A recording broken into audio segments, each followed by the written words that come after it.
Candid अमन, कहानियों का रंगमंच।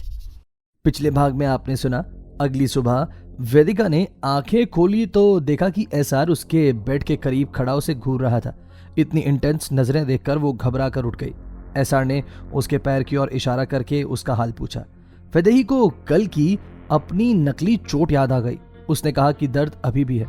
एसआर ने उसकी बात अनसुनी कर उसे डॉक्टर के पास ले जाने का फैसला किया, खासकर अगले दिन करवा चौथ के लिए उसे एनर्जी चाहिए ये कहकर। मासी जी भी एसआर का सपोर्ट करने लगी और अंबर को घर पर रोकने का कहकर एसआर वेदिका को कार में बैठाकर हॉस्पिटल चल पड़ा। रास्ते में एसआर ने मजाक किया कि वो इंजेक्शन से क्यों डर रही है, जिस पर वेदिका ने सफाई दी कि उसे गोली नहीं सिर्फ इंजेक्शन से डर लगता है। हॉस्पिटल पहुंचते ही एसआर ने उसे डॉक्टर के कैबिन में ले जाकर सीधे एग्जामिनेशन टेबल पर लेटा दिया। वेदिका का दिल तेजी से धड़कने लगा था, क्योंकि उसे समझ आ रहा था कि उसका बहाना पकड़ा जाने वाला है। एसआर उसकी हालत को समझते हुए उसके झूठ का सामना करने को तैयार था, और वेदिका को इस बात का डर था कि सच्चाई सामने आते ही एसआर का गुस्सा कहीं उसकी मुश्किलें ना बढ़ा दे। अब आगे, लेकिन उससे पहले अगर आपने अभी तक कैंडिड अमन सब्सक्राइब नहीं किया है, जो कि हमारा यूट्यूब चैनल है जिस पर आप ये कहानी सुन रहे हैं, तो प्लीज़ दोस्त जल्दी से सब्सक्राइब कर लो, दोस्तों के साथ कहानी को शेयर कर दो। कमेंट बॉक्स में लिखना मत भूलना कि आपको कहानी कैसी लग रही है, आगे आप क्या सुनना चाहते हैं वो भी आप हमें बता सकते हैं। चलिए आगे बढ़ते हैं कहानी में। एसआर वेदिका को एग्जामिनेशन टेबल पर आराम से लेटाकर डॉक्टर साहिल की तरफ मुड़ा और अपने चेहरे पर एक फिक्र सजाते हुए कहा, डॉक्टर प्लीज चेक कर, कल रात से ही बहुत दर्द है। वॉशरूम में फिसलने के बाद लग रहा है कि पाँव में शायद कोई मोच आ गई है। उसने अपनी आवाज़ में फिक्र दिखाने की कोशिश की, लेकिन अंदर ही अंदर वो वेदिका के नाटक का सच सामने आने का बेसब्री से इंतजार कर रहा था।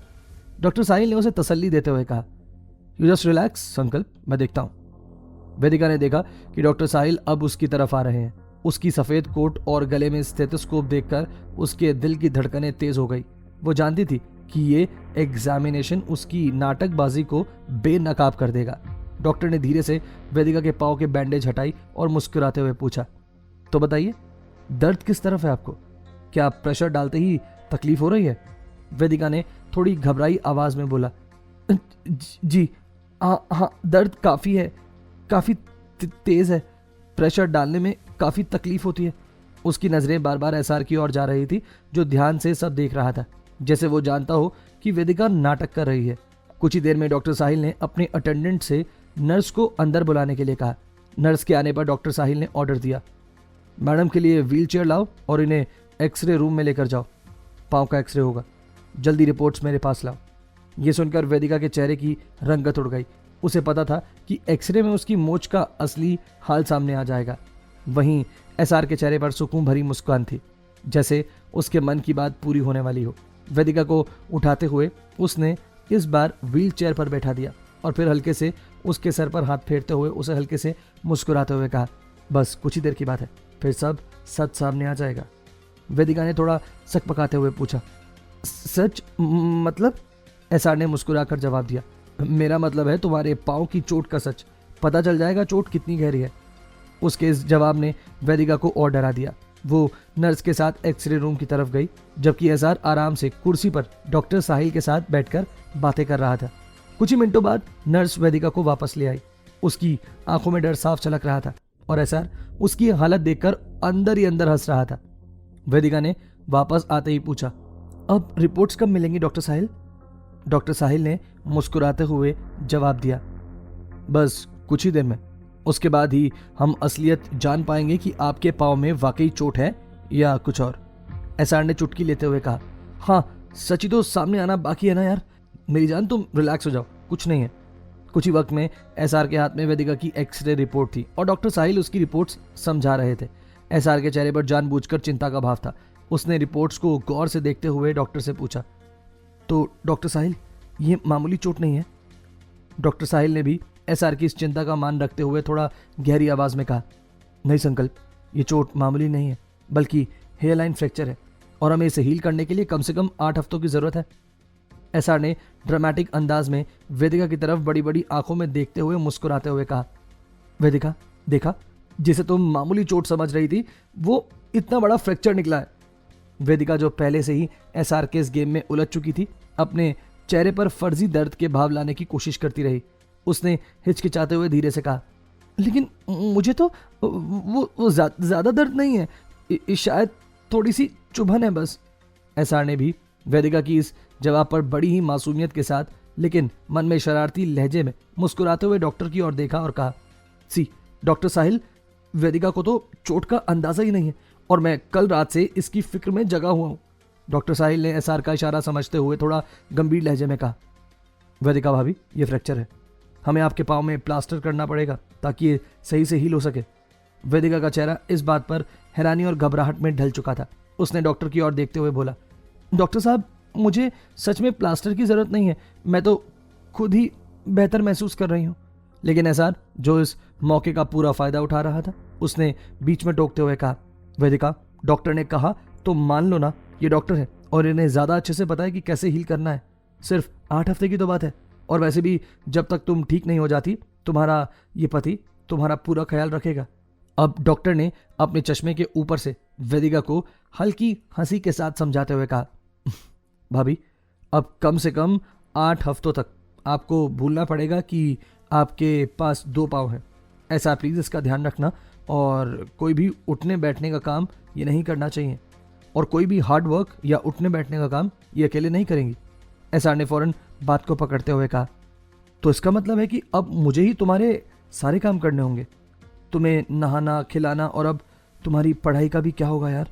अगले महीने तुम्हारे एग्जाम्स थे वेदिका, लेकिन सुनो, अगले 2 महीने तक मेरे बिना कहीं नहीं जाओगी तुम, मैं तुम्हारा ख्याल रखूंगा। वेदिका, जो अंदर से पूरी तरह से हक्की बक्की थी, उसने हल्की झुंझुलाहट में एसआर से कहा, एसआर प्लीज़, ये सब मैं खुद कर लूंगी, और मेरे एग्जाम वो बहुत इंपॉर्टेंट है मेरे लिए, मैंने बहुत मेहनत की है इनके लिए। एसआर ने एक ड्रामेटिक अंदाज में कहा, एग्जाम तो फिर भी हो जाएंगे, तुम्हारे पाँव में कौन सा जिंदगी भर के लिए फ्रैक्चर हुआ है? वेदिका ने एक बार फिर से धीरे से अपनी बात कही, एसआर प्लीज़ प्लीज़, प्लास्टर की ज़रूरत नहीं है, मुझे सच में इतना दर्द नहीं है। लेकिन एसआर ने जहां पहले ही उसकी बात नहीं सुनी थी, अब तो वो बिल्कुल भी नहीं उसकी बात सुनने वाला था। एसआर हर मुमकिन कोशिश कर रहा था कि वेदिका अपने मुंह से सच कबूल ले, लेकिन वो वेदिका के जिद्दीपन को देखकर दंग था, जो टूटने को तैयार नहीं था।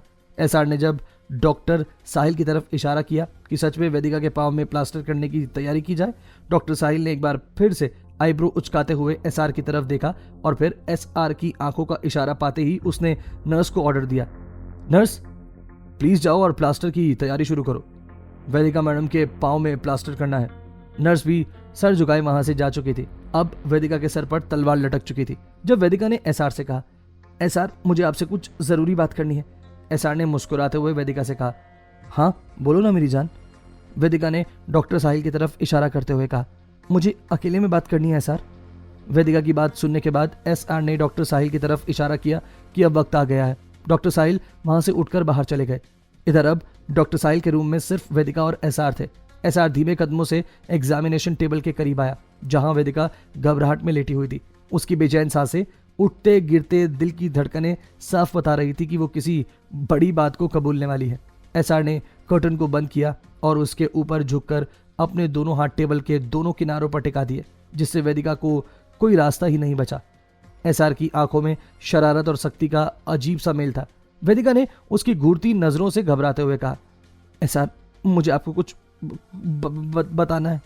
एसआर ने हल्के से मुस्कुराते हुए कहा, तो बताओ ना, मैं तो सुनने के लिए यहाँ खड़ा हूँ। उसकी आवाज में इशारा था कि जैसे वो पहले से ही सब जानता हो। वेदिका ने उसकी आंखों में आंखें डालते हुए, कतराते हुए, अपने शब्दों को एक एक करके जोड़ते हुए कहा, लेकिन प्लीज पहले आप प्रॉमिस कीजिए कि आप गुस्सा नहीं होंगे। एसआर ने एक गहरी सांस लेते हुए वेदिका के चेहरे को गौर से देखा और मुस्कुराते हुए कहा, मैं कोशिश करूंगा जान। बोलो, क्या राज छुपा रही हो तुम मुझसे? वेदिका ने थोड़ी हिचकिचाहट के साथ कहा, एसआर वो कल रात मेरे पाँव में सच में कोई मोच नहीं आई थी, मैंने बस गिरने का ड्रामा किया था, मेरे पाँव में कोई चोट नहीं है। इतना सुनते ही एसआर की मुस्कान और गहरी हो गई। उसकी आंखों में एक चमक थी। उसने हल्के से हंसते हुए कहा, अच्छा यानी कि तुम्हारी चोट, तुम्हारे दर्द भरे चीखे सब ड्रामा था। वेदिका ने हाँ में सिर हिलाया। उसकी आंखों में हल्की शर्मिंदगी साफ नजर आ रही थी। वो सोच रही थी कि एसआर इस पर कैसे रिएक्ट करेगा। एसआर ने अपने होंठ दबाते हुए फिर से कहा, वैसे प्लास्टर और डॉक्टर के इंजेक्शन से बचने के लिए ये अच्छा बहाना बनाया तुमने कि तुम्हें चोट ही नहीं लगी। जब चोट ही नहीं तो ट्रीटमेंट कैसा, राइट मेरी जान? एसआर और वेदिका के बीच का ये सीन अब और भी ज्यादा गंभीर मोड़ लेने लगा। वेदिका ने एसआर के सामने अपने पांव पर प्रेशर दबाते हुए अपनी मासूमियत और सच्चाई जताने की कोशिश की, लेकिन एसआर का चेहरा उसे देखते ही सख्त हो गया। उसकी आंखों में सवालों की गहराई थी और चेहरे पर उस झूठ का एहसास जो अभी अभी खुलकर सामने आया था। वेदिका ने गहरी सांस लेते हुए एसआर का हाथ अपने हाथ में लेकर कहा, देखिए एसआर, कोई दर्द नहीं है, ये सब सिर्फ एक ड्रामा था। एसआर का चेहरा गंभीर हो गया। उसकी आंखों में सवाल थे और गुस्सा भी, जिसे वो संयम से काबू करने में लगा हुआ था। उसने अपने आप को शांत रखते हुए कहा, तो ये सब, ये दर्द, वो चीखें, ये एक्सप्रेशन, ये सब बस एक दिखावा था? उसकी आवाज में नाराजगी के साथ साथ बेबसी भी थी। वेदिका ने धीरे से सिर हिलाया। हाँ एसआर, मैं आपसे माफी मांगती हूँ, मैंने वो सब नाटक किया। एसआर ने उसकी बात को बीच में काटते हुए सख्त स्वर में कहा, तुम्हें लगा कि तुम मुझसे झूठ बोलोगी और मैं सच कभी जान ही नहीं पाऊंगा। ये सब आखिर क्यों किया तुमने? वेदिका ने अपनी नजरें झुका ली। उसे समझ में नहीं आ रहा था कि क्या कहे। एसआर ने उसके हाथ को धीरे से छोड़ा और एक कदम पीछे हटकर खड़ा हो गया। उसका चेहरा गुस्से से भर चुका था, लेकिन उसने अपने गुस्से को एक गंभीर आवाज में बदला और कहा, I asked you something, damn it, बोलो, ये सब क्यों किया तुमने?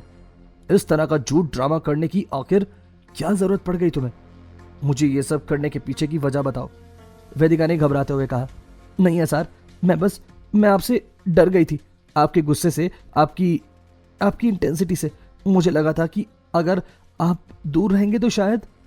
एसआर ने गंभीर लहजे में वेदिका से कहा, अब इस सब की सजा मिलेगी तुम्हें। इतना कहते हुए एसआर ने वेदिका की कलाई को थाम लिया और उसे अपने साथ लगभग खींचता हुआ वो हॉस्पिटल से बाहर ले जाने लगा। क्या सजा देगा एसआर वेदिका को उसके इस झूठ के लिए? क्या वेदिका रखेगी एसआर के लिए करवा चौथ का व्रत? क्या होगा जब अंबर बताएगी अपने भाई एसआर को अपने और अभिमान के रिश्ते के बारे में? जानेंगे कहानी के आगे के सफर में। सुनते रहिए कैंडिड अमन।